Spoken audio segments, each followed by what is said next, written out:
very soon. They can't let Van Baal go for as long as he did yesterday on the Galibier before they light things up. This is Bilbao, who's now been dropped from the yellow jersey group. Is it a chase of the leaders, or is it an effort to put the yellow jersey under pressure? It can be both. From one will come the other. They've got to ride their own race here. They've got to get rid of Julien Alaphilippe today. If they don't do it today...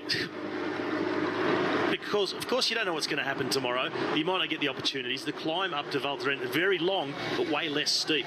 It's only around 5.5% average. And if it happens to be a headwind on that climb tomorrow, that's a bigger advantage for the yellow jersey to sit the wheels. You don't wait till the last chance. They've got to do it today. And there goes Van Baal. So now Wout Poels is taking over.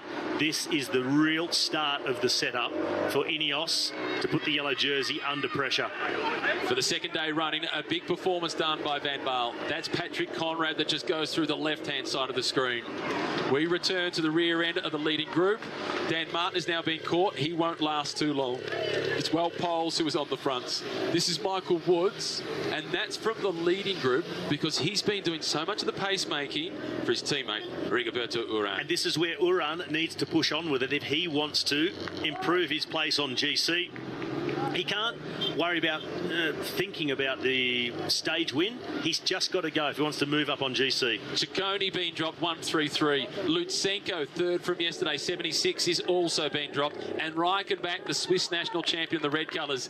Nibali driving, working full gas at the front. Also in the back of his mind, not just the stage, the King of the Mountains jersey for Caruso, his teammate who sits just behind him. Well, this is perfect for Rigoberto Urán, but the gap now just 47 seconds back to the yellow jersey group. Yates holding on at the back.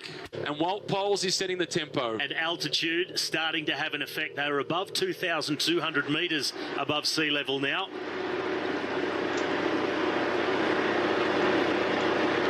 Ciccone, he is coming back towards the group. Is there anything he can do for Richie Porte? I don't think so. All that he can do is offer him some food or a fresh water bottle.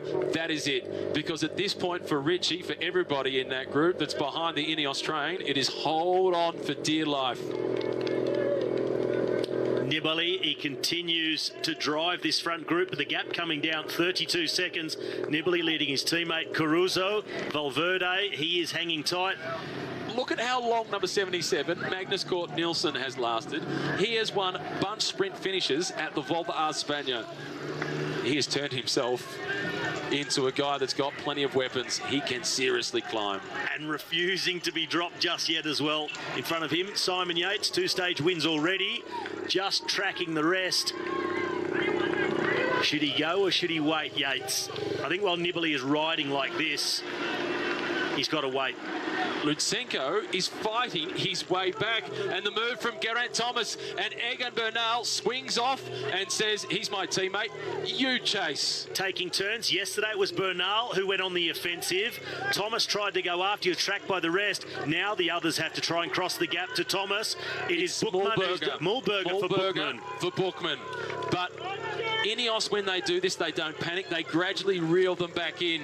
Porte has been dropped, so too Bardet. Thomas is desperately trying to push on.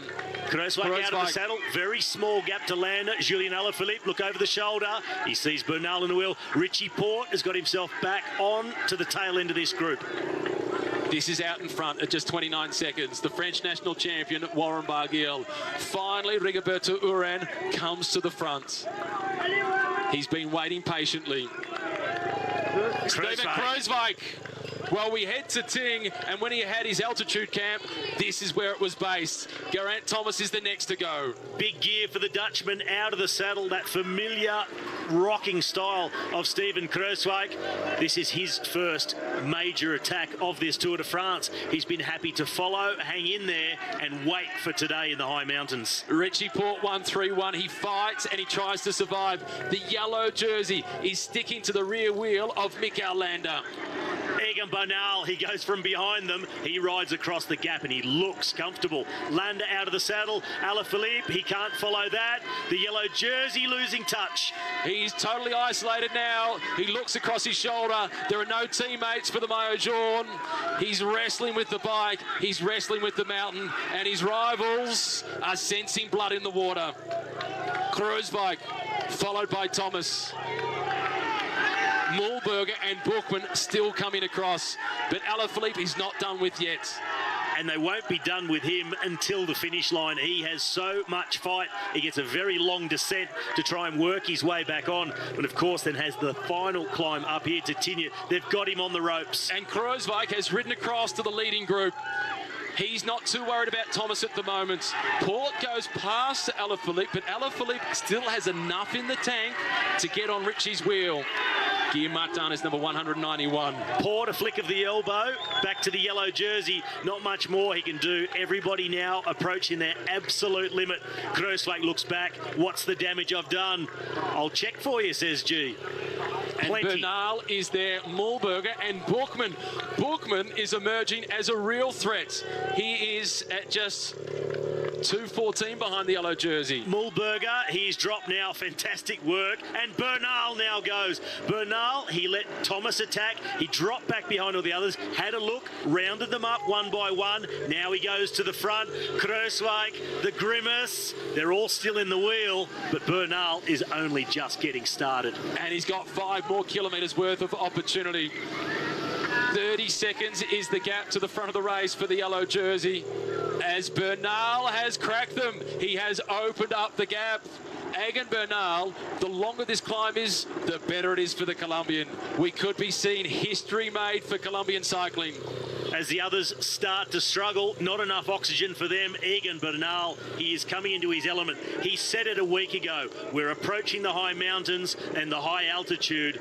I like them long, I like them steep, I like it high. I'm ready. He is blasting through the thin air, still chasing Warren Barguil. Lawrence de Plus now will be waiting for Kruijswijk. It's de Plus off to the left. He's looking across the shoulder. It is every man for himself. The world champion battles on number 62, Alejandro Valverde. This has now obliterated the breakaway and the group of favourites. Kruijswijk with Thomas in the wheel. Bookman. Then it is Bookman. The yellow jersey. He hasn't blown up. He's found his rhythm. He's limiting the damage, but it's still big damage, and there's still a big climb to come at the end of this stage. Plus, there's tomorrow's Richie Port rides away from Julian Alaphilippe. And you'll see riders at these altitudes. They'll have good moments, bad moments. You've got to ride the roller coaster and just stay at your limit, whatever that is at that particular time. Slow it down, speed it up, hurt yourself as much as you can stand.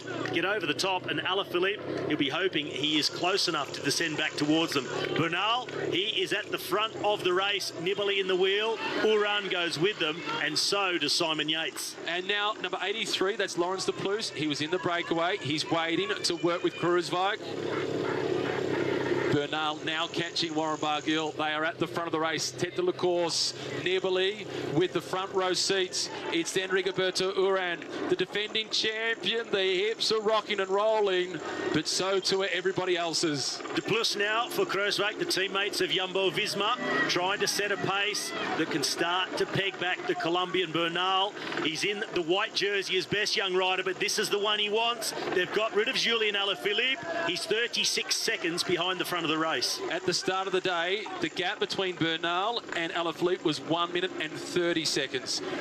How much time can he make up on the descent?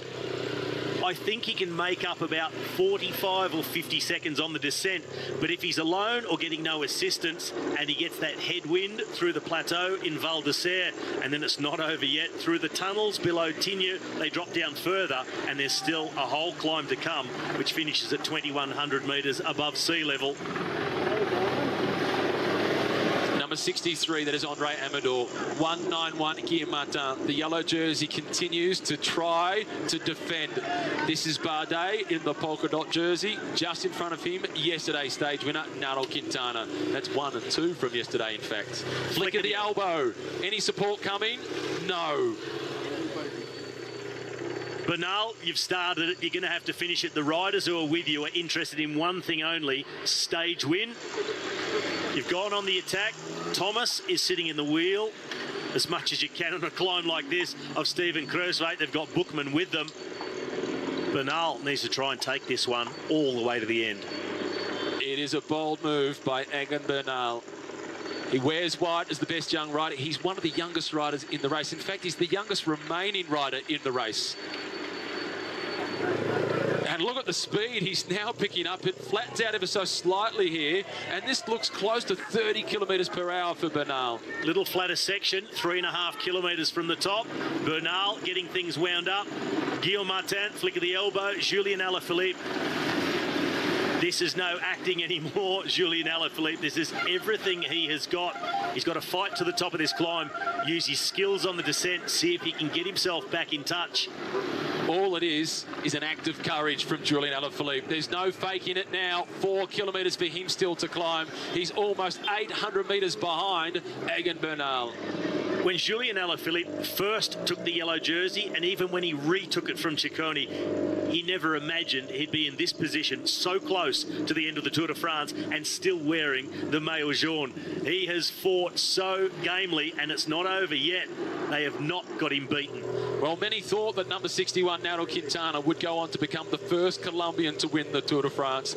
Now it's the man in white, Egan Bernal, who is in the box seat. He moves to within 35 seconds of yellow, and he's 25 in front of the defending champion, his teammate. This is really important. The work being done here by Laurens de Plus for Steven Kruijswijk, and the man who can take big advantage of what's happening is Geraint Thomas, also Bookman, not with the responsibility, but whoever has to chase, they'll have Geraint Thomas sitting in the wheel and ready to accelerate if they could possibly get back towards Bernal. It's falling into place for Ineos. They've never been in this position in the Tour de France before. They've always had the yellow jersey by the back end. They've had to change the tactics. So far, it's working. And if they do win, it could prove to be the most satisfying, because it's been the one where they've had the biggest odds stacked against them. Wout Poels sticks to the group with the yellow jersey. How much will Wout Poels be encouraging Bernal, giving the information? The yellow jersey is chasing, but he's struggling. Keep going. Certainly giving the information. Also, the sports director in the car, in the passenger seat, he'll be watching the feed of the race, knowing exactly what's going on, whatever the gaps are. Important if everything does come back together. Wout Poels, possibly more work to do, light things up again and relaunch the attacks on the final climb to Tignes.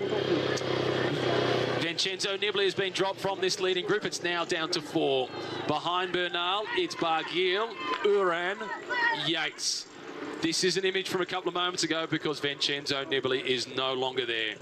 If this group of 4 go over the top together, they're within 2 kilometres of the summit now. Bernal really needs the cooperation, but Yates and Barguil thinking only stage win. Rigoberto Uran, surely he must ride with his countrymen. So much to gain for Uran, being off the front here. Others blowing up behind, he can really improve his position, or does he gamble heavily and just sit on Bernal and go for it all? Well, he knows the answer to that, because he's 9th overall. He's 5:33 behind. So the podium is even a long way away for Rigoberto Uran. Laurens de Plus is holding this gap. 16 seconds. Rigoberto Uran, there's the answer. He won't be working, not because he doesn't want to, because he can't. And Warren Barguil is back to the Barguil of the past. This is impressive. He's climbing now into the top 10 overall. No sign from Uran, but he is now gone.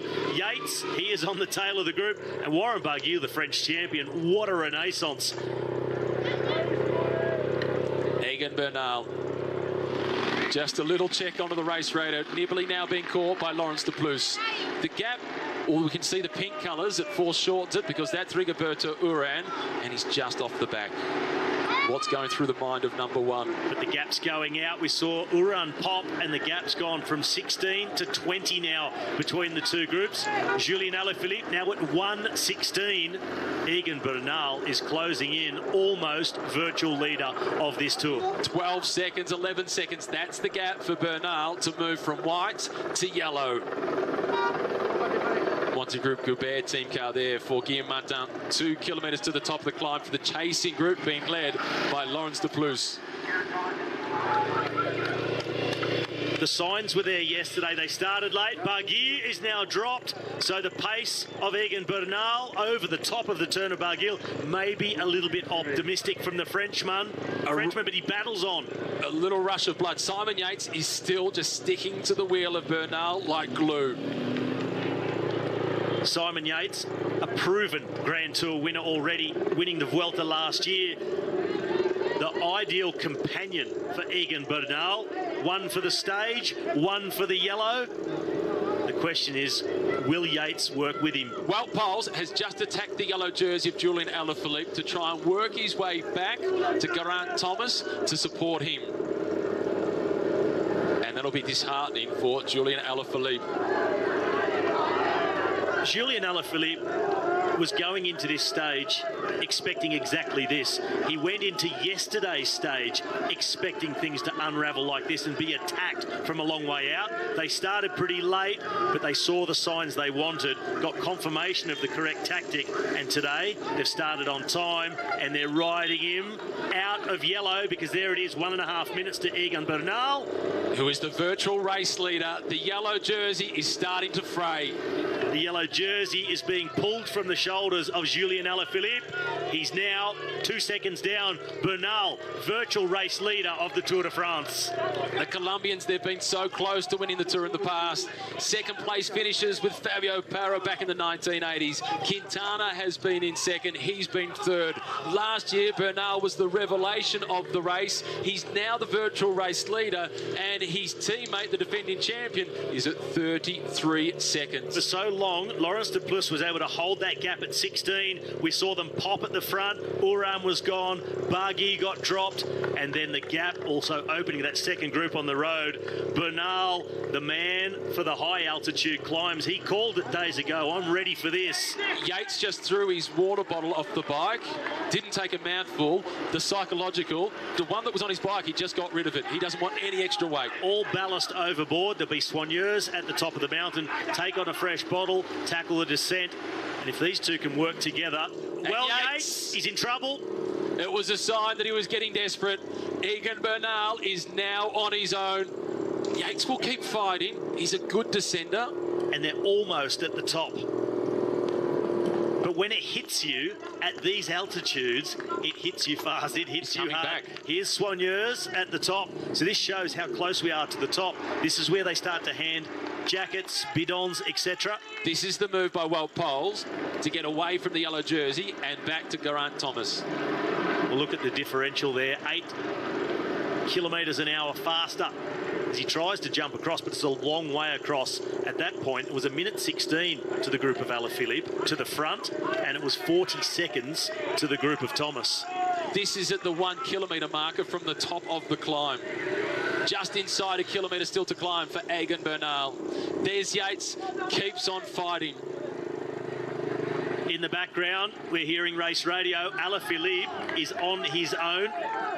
Pouls has gone. Alaphilippe has dropped the rest. He continues his chase, and he's never looked forward to a descent more than this one off the Col du Chaussy. 2,770 metres above sea level, 1 kilometre to the top for the chasing group, still led by Laurens de Plus. Well, when does Kruiswijk come out of his shell? There's no panic. They're banking on Bernal being by himself through the Valley Road, and then they can work together, completely isolated in every sense of the word, but still fighting bravely. This is everything that's in the tank for Julian Alaphilippe. Well, you can see the last drops in the tank are hanging from the chin for Julian Alaphilippe. The yellow dream at the moment looks to be coming to an end. Don't count him out yet. But it's yellow that Bernal is getting his hands onto. He's now the virtual race leader, and he's the virtual race leader by 17 seconds. He started in second place overall, 5 seconds in front of Geraint Thomas, mind you, in third. And you can just imagine the scenes in Colombia. People gathered around big screens and TVs to watch the exploits of this young man in the white jersey, best young rider of the Tour. Forget best young rider, best rider. He is the best rider at the moment. And he is in pain. Absolutely. Head wobbling on the shoulders. This is self-inflicted, but it is worth it. Egan Bernal is on his way to a historic moment in Colombian and world cycling. Rigoberto Urán now. He's about to be caught by the de Plus-led group as Mikel Landa behind them is fighting his way back. Vincenzo Nibali on the back of this group behind Bookman. In front of him, Geraint Thomas, #1 defending champion. Kruiswijk still content to sit behind Laurens de Plus. What a good buy he has been for Jumbo-Visma. Julien Alaphilippe. Ironically, formerly of the Koenig Quick-Step. Last year, he was a teammate of Alaphilippe. Almost at the top. This is the souvenir Henri de Grange, but it's the souvenir maillot jaune that he wants in Paris. That is the focus for Bernal. 40 seconds to the group, Thomas. It was more like a minute 40-something to Julien Alaphilippe and growing. Well, there it is, 1:56. In fact, top of the screen now to Julien Alaphilippe. Souvenir Henri de Grange across the highest peak of the Tour de France. Appropriately, it is the brilliant Colombian climber, Egan Bernal. 2,770 metres above sea level. Landa fights his way back to the group containing Geraint Thomas. Also in the group is Bookman, who's now up to 5th place overall. Kruijswijk getting organised, so too De Plus. Thomas just avoiding the hand of the Soignier from Jumbo-Visma. These are desperate moments for the Dutch outfits. De Plus has got himself the position, the title of the best Belgian climber. Far and away. The question over the top here, who does what? It's the vest on for Steven Kruijswijk. He knows these roads. His training camp, his altitude camps were all based around here. He spent more than 10 days in this region, multiple times doing today's key climbs. Over the top they go, and the gap is 55 seconds. And the big question is, who does what? Do they all just sit on and let Jumbo-Visma do the work? They can't afford to. And Landa wants to go through to the front. Landa straight through. Business like that. Smart by Mikel Landa. Can't afford to wait around because Bernal's not waiting for them. And he's quickly out to 1 minute. They lost themselves precious seconds over the top, pushing so hard all the way and then sitting up to put jackets on. You're losing seconds. And they all count. And he'll say, listen, you're riding for yellow, concentrate on your job, I'll concentrate on mine. You get me there, I'm going to see if I can hang on to you. Matt White is the sports director for Mitchelton Scott, the team of Simon Yates. You know Matt well. What do you think he's telling Simon Yates to do? He'll be ruthless in this situation. They've got 1 minute and 10 seconds. He'll say, don't be too generous with your efforts to a guy who's just dropped you on the last climb. You've got plenty of climbing to come up to Tignes. See what's happening with the gap. Maybe give a little bit of assistance. The odd turn, the short turn. Just keep the momentum of the duo. Don't match him pedal stroke for pedal stroke. We're hearing that there is ice and mud on the road from the glacier. There it is. That is ice across the road as they come down off the mountain. Fingers crossed for safety.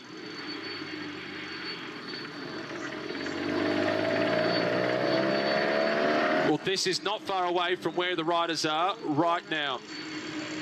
Race Radio is continuing to communicate about this to the rest of the peloton and letting them know of the risk that lies ahead. And Egan Bernal, well, he's taking time on the descent. He's out to 1 minute and 10 seconds ahead now of the Geraint Thomas group. 2:05. Alaphilippe is closing slightly to the Thomas group. There is chat on Race Radio about what to do with the conditions further down. There is ice and mud across the road from the glacier, and there is talk from the organisation about possibly a neutralisation or stopping the race. At this moment, that will put Egan Bernal in the yellow jersey. They can't possibly neutralise this race.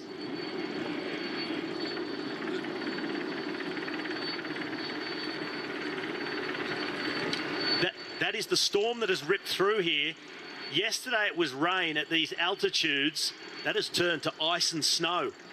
Well, this is extraordinary. The Tour de France, it always throws up surprises. This is one of the biggest, as they're snow ploughing to try and clear the road. Phenomenal. Race organisers down on motorbikes. Vehicles everywhere trying to get more information through. The yellow jersey continues to fight.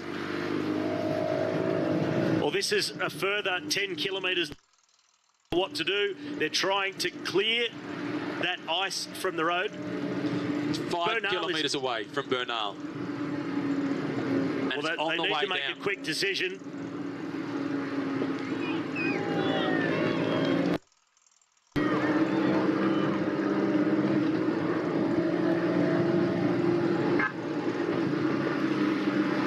stopping the stage immediately, coming over race radio.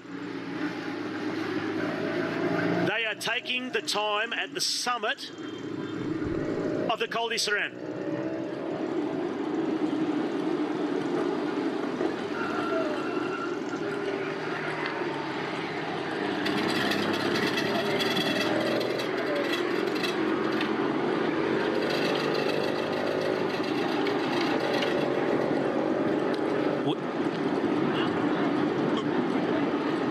Race radio, Robbie and I have stopped talking because we've been tuning into race radio. They have just informed all of the teams. Christian Prudhomme is now on race radio, saying they are stopping the stage and giving all the time gaps from the top of that climb that they just went over the top of, the summit of the Col du Chaussy.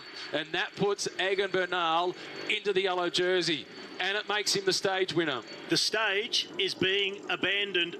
The message not yet through to Egan Bernal. They have said, team directors, tell your riders, the stage is being stopped. The result taken on top of the Col du Chaussy.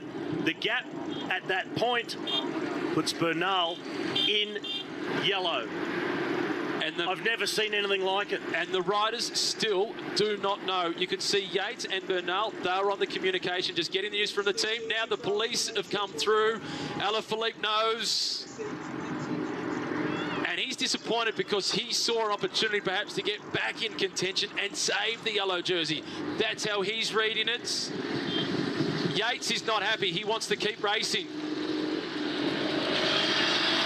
And so too does Bernal. Had he known the finish was on top of the Chaussy, different result. If they'd both known, I say no. No. If they'd both known, no.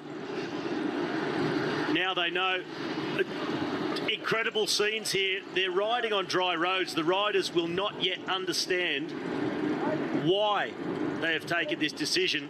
A little bit further down, they'll come to realise very well why. Well, the conditions for them, they seem fine. They don't even have rain jackets on. This is incredible, unprecedented. This is why it's for safety reasons. It's still snowing. You see the snow plough here at the moment, and there was still snow blowing through. Arguments, disagreements. Uran saying, I don't care what you say, I'm going to keep racing. The decision has been made. Yeah, Rigoberto Uran, though, smartly, he wants to make sure he's making, as he's arguing now with Vincenzo Nibali, I think Vincenzo's trying to communicate to Rigoberto what's happening. Rigoberto's not buying it, and he wants to get on with the race. And Vincenzo, well, he's taken offence to it. Here's Christian Prudhomme coming forward. They still have no idea of the conditions ahead of them. He's now explaining. The stage has finished. There's absolutely incredible scenes. But the riders will eventually, when they get there and they see, or they see the pictures and know what they were going to be confronted with. And it's happened really low down. They are off, they're at the bottom of the major part of the descent. They're about to come in onto the valley road down into Val d'Isère. The conditions here at the finish line, which is higher in altitude to where that snow is, are fine. The conditions are perfectly fine here at the finish line. Well, this will be discussed for days, weeks, months and years. Forever in the history of cycling.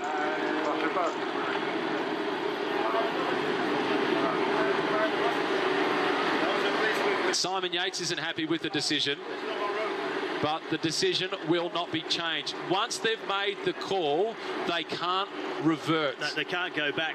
The only other option was the possibility of neutralising through that section, as they applying the time gaps that were on top of the mountain. And they've done this before in Milan-San Remo a few years ago because of the snow. It does change the face of the race, though. If someone can then get to a certain spot and then start with the time gap that was there, but they've had time to freshen up, restart the chase, get organised within a group. There's no other road, but at Milan-San Remo when it happened, they put the riders in the buses to get through the section of the snow and the risk. Well, unfortunately, this is a huge anticlimax for the stage. And you can see the confusion within this group. They're all asking the question, what is happening? The white jersey, number 2, Egan Bernal, is the new leader of the Tour de France with 1 day remaining in the Alps. Stage winner and yellow jersey. That was a big smile on his face. Not the way he wanted it. Still a bit confused, and certainly not the way he would have wanted it. But out of his control. But he has done exactly what he needed to do right up until the point where that decision was made. So the stage is not Saint-Jean-de-Maurienne to Tignes, it's Saint-Jean-de-Maurienne to the Col du Chaussy. I think in the interest of rider safety and the amount of ice and snow that was on that section, you would rather make the wrong call that is cautious than the wrong call that is over-ambitious when safety is at stake. And they're not down there yet. It's around the tunnels. It's just below Tignes, along the edges of the lake down here. As one I spoke about earlier, they're dark tunnels. Then you come out, it was already wet. That you can deal with. These guys haven't seen the images. They're at a complete loss. And it has been quite warm here today. It's feasible that by the time they get there, it's just turned to water. And Alejandro Valverde, he just wants to make sure. He wants to go back across to the group that includes Geraint Thomas. And now, Alaphilippe to have the conversation with one of the race vehicles. And he will be complaining, I haven't had a chance to defend my jersey. I was riding my tempo. I was relying on coming back on the descent, fighting on the last climb. Of course, this is out of the control of the race organisation. The course is stopped. Times will be taken from the summit of the Col du Chaussy.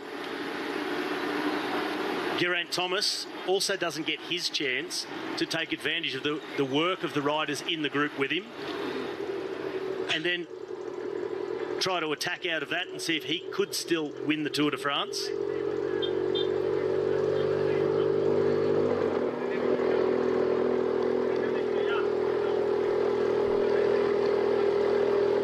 So the organisation is saying they're going to try and stop all the riders in Val d'Isère, that no one rides through that section covered in snow and ice, and get the team vehicles down there to pick up the riders. So all the teams are up here in Tignes. All the team buses, they're all staying up here tonight.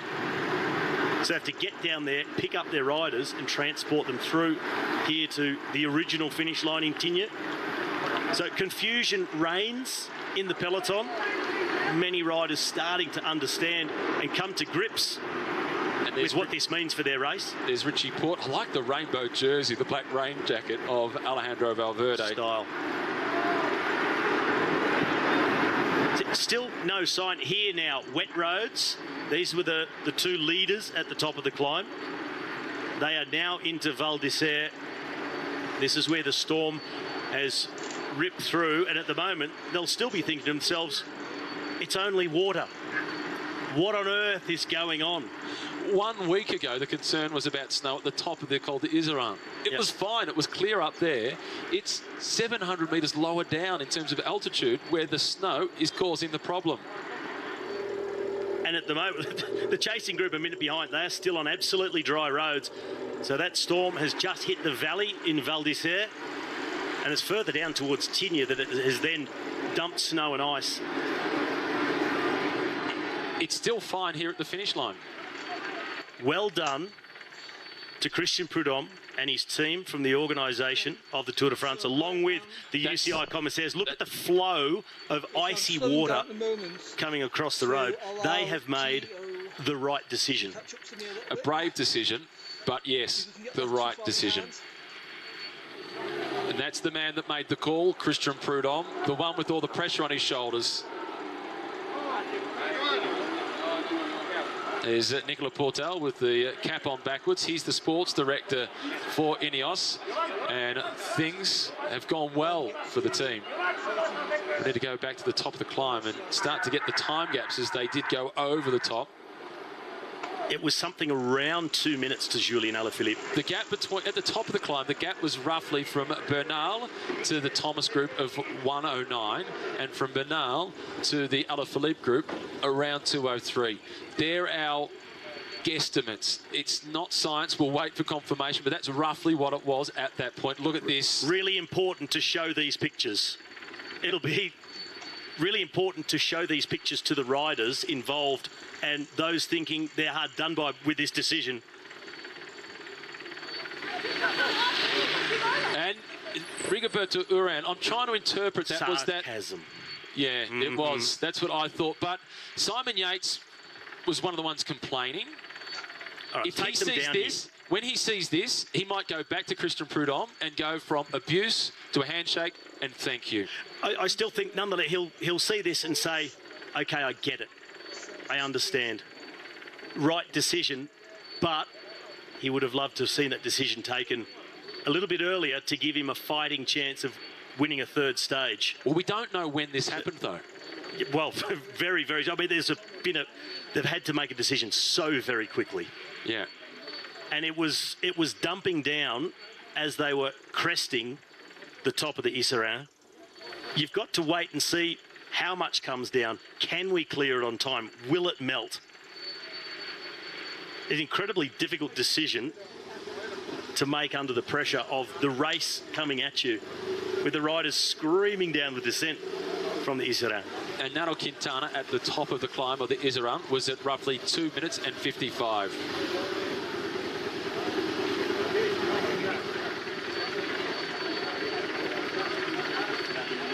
So the time gaps given at the top of the climb between Bernal and his rivals, it was 55 seconds. That was to the Thomas group. To the Alaphilippe group, or Alaphilippe on his own, was 2:04. That's based on the TV pictures. That's to be firmed by the race commissaires. So that puts Bernal 1 minute in front of Geraint Thomas in the race for the yellow jersey. 34 seconds ahead of Julien Alaphilippe in the race for yellow as well. So at the moment, based on our calculations, the general classification is Egan Bernal first. Second, Alaphilippe at 34 seconds. Third, Geraint Thomas at 1 minute. And let's not forget, Bookman and Kruijswijk still inside the top 5. And Alaphilippe, bitterly disappointed. You know what this has done? This has kept Julien Alaphilippe in the race to win the Tour de France. If they had kept this going, this GC would have been completely blown apart. It has served to keep things tight at the top. Those gaps would have been much bigger. Dowsett, I should say, De Bruyne and Alex Dowsett, they're in real danger of being outside the time delay if the stage continued. What happens to the time delay? Well, they're in real danger now because the stage has been shortened. Do they apply the time delay? So many questions. So few answers. Why does this keep on happening? This is incredible. Looking outside our window of our commentary booth here, we're at 50 metres from what was supposed to be the finish line. Dumbfounded looks. Confusion reigns. Complete confusion amongst the spectators. Complete confusion within the media compound. So all the television networks, they've got another hour or so where they're figuring, well, we're going to be covering this stage of the tour, through to the podium presentations, the yellow jersey, etc. They're trying to work out what they do now. And what happens with the presentation?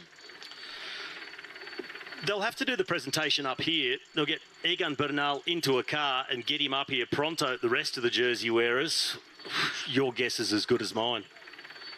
Could be a late night post-stage presentation here in Tignes. Wow. You've got to feel for the organisers locally up here in Tignes as well. Who've invested so much in the race.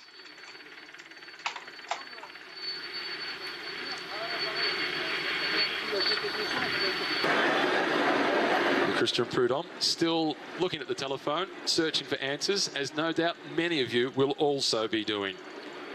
Well, as confusion reigns here, if you do want to see one of the major reasons they've had to stop this stage, I just tweeted that photo on Twitter. Have a look. My handle is at McEwen Robbie, MCEWEN ROBBIE. Photo's just gone up. Sport delivering every single emotion possible. Egan Bernal, he's on a high. He's in the yellow jersey. He's 45 seconds in front of Julian Alaphilippe. The defending champion, the teammate of Bernal, Geraint Thomas, is in third place. The green jersey is all but secured for Peter Sagan. He needs to get through one more day of climbing and then perhaps another stage win in Paris. King of the Mountains classification, it's not done with yet, but it's the Frenchman Romain Bardet who sits at the top of the table. And the white jersey that also belongs to Egan Bernal with a commanding lead ahead of David Goudou. Okay, it's the race done. This is all that remains in the race for yellow in the Alps, and who knows, this race might come down to Paris. It starts in Albertville, it goes through to Val Thorens, 130 kilometres, and the final climb is 33.4 k's long to an altitude of 2,365 metres, and it will be the Colombian Egan Bernal in yellow.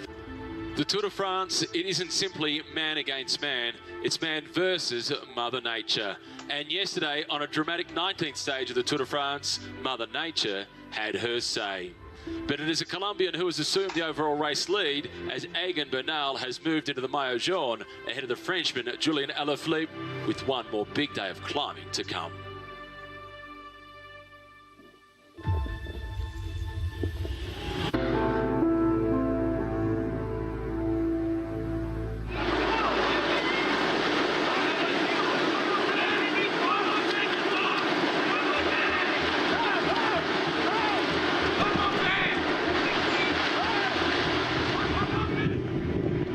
Of Mother Nature, the riders in shock as they were told that the stage would be cancelled.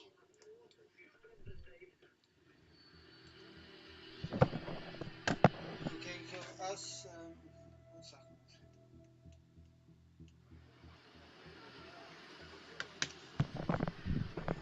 Okay, so as you could see on that race there, I held back a few times to allow Gio Lanotta to catch back up to me again, because it's not always so good when you're in a race and people get so far ahead of you and it feels just like a solo time trial. So that's why I held back a few times to allow Gio to catch up to me, especially at the very end.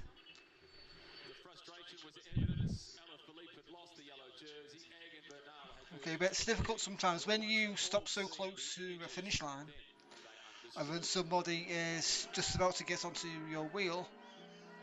You have to always time it perfectly, otherwise they'll go past and you'll miss, and it can only take maybe a half second or so out of sync, and you lose the race.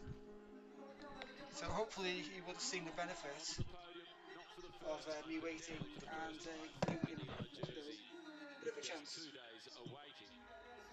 That was quite a relaxed, not easy, but maybe a 6 or 7 out of 10 effort. Anyway, let's just yeah,